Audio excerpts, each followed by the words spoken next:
Второ основно училище Никола Вапцаров в квартал Възраждане обявява прием за учебната 2010-2011 година. Заявления за първи клас и подготвителна група се приемат от 11 януари в стая 202 на училището.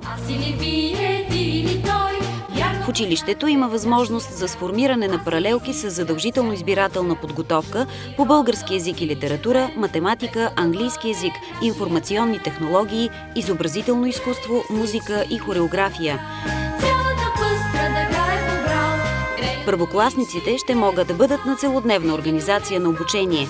Училището разполага с всички необходими учебни и творчески кабинети, както и извънкласни формации, ученически духов оркестър, мажоретен и детски танцов състав с дългогодишни традиции.